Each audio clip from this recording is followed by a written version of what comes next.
Darkest moment of my life. Let's see. That's an easy one. It all started my freshman year in high school. That's when you find out who your real friends are. So, there's this kid. His name was Picardo. I went to school with him when we were little kids. I just never thought he'd turn on me, you know? So yeah, everyone called him Picardo. It was his last name. The last name was Picardo. He was known by that. Everyone, you'd say, "Hey, where's Picardo? He's not at this party. He's not at my pad with the homies."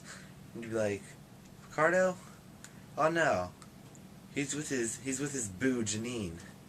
They'd be getting it on down at the club." So everyone knew him. But sometimes they didn't even call him Picardo. Now, they called him by his nickname.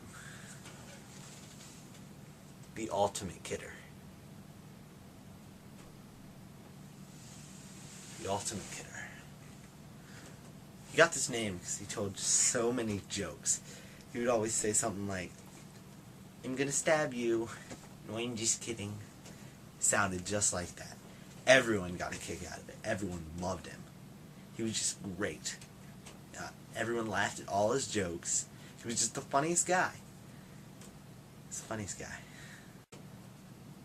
But this one day, he just took it too far. We were in gym class, and we were just standing there, chillaxing, walking around the gym. We didn't have to dress that day.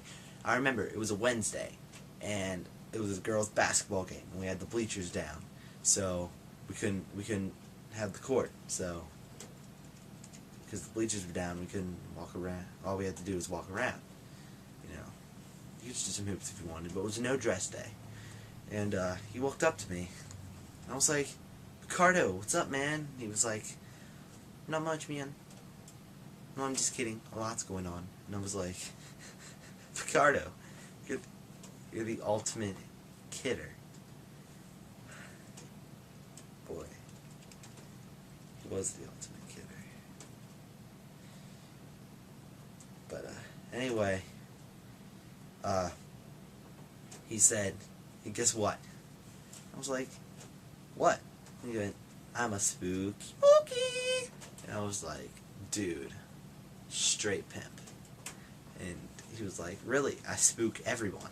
And I was like, "Are you kidding this time? Because you're always being a Picardo-y kidder."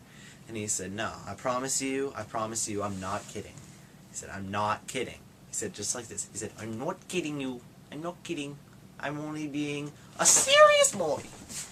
So, I was like, okay. And, you know, spooky booky at my school meant that you just were like the pimp. Like if you were spooky booky, that meant that everyone in the school was like, "You're spooky booky," and then that was pretty much just telling you you're the bomb. You're the bomb. And you know, you can't let being a spooky booky go to your head. So naturally, I went and I told everyone. I was like, "You know who the spooky booky is? It's Picardo."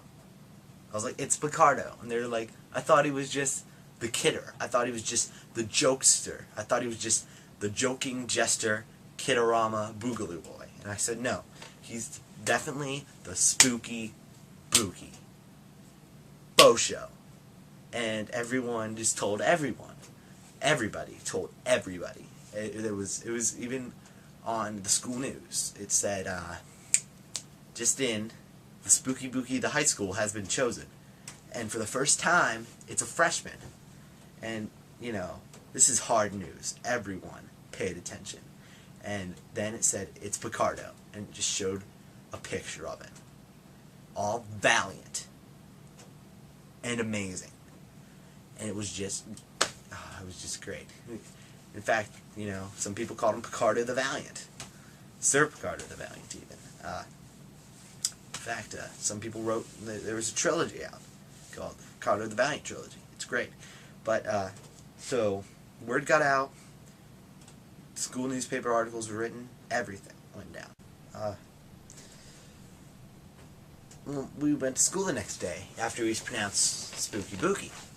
The news played at the end of the day, so, everyone went to congratulate him, but they couldn't find him. They couldn't find him after the newscast, and I went home and I called him, and it rang, and then never answered. Off voicemail, it's like, congratulations, man, Spooky Bookie, and didn't see him. I didn't see him, and the next day at school, still no Picardo in sight, and I was just weirded out. So I called Picardo's house.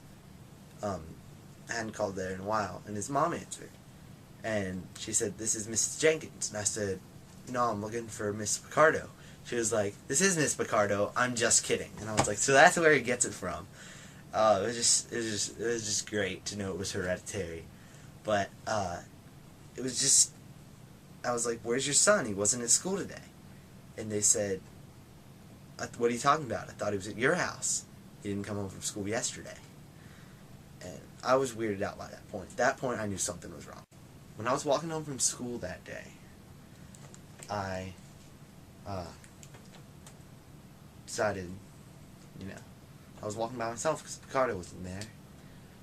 And I was walking, and some seniors walked up to me, and they grabbed me by my collar, right here, and they said, "You know your boy, Picardo?" And I was like, "Yeah, the Spooky Bookie. Who doesn't know him?" And they said, "Well, he's not the Spooky Bookie. I am." This huge guy. His name was Jeremy McDowell. He was huge. He was a football player, a basketball player, a wrestler. He could walk on his hands. He walked on his hands in class once. It was great. And he said, "Your boy Picardo's in my basement for impersonating the Spooky Bookie. And he's there as a prisoner. And we're going to kill him unless you fix this. Because I know you're the one that told everyone he was a Spooky Bookie. You're the one that started those rumors." And I said, "No, Picardo told me." And they were like, "Picardo, really? That dumb idiot told you that?" I said, "Step off my boy!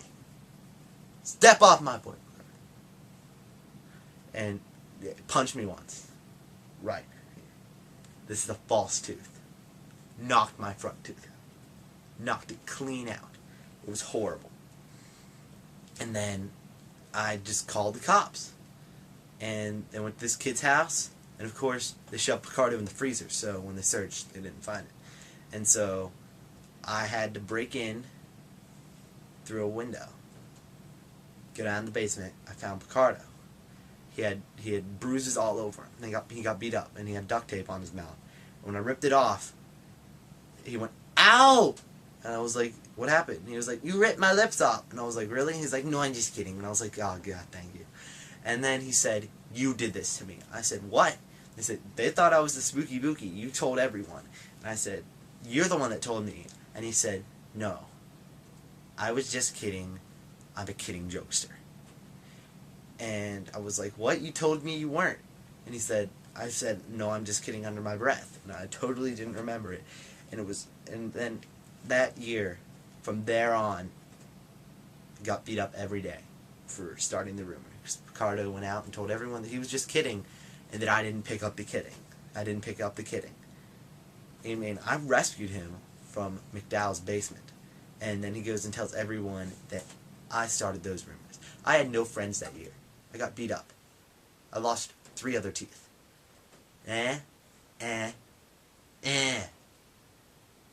Okay? It was the worst. It was all because of Picardo. I haven't talked to him since. I miss his jokes. And that was the darkest moment of my entire life.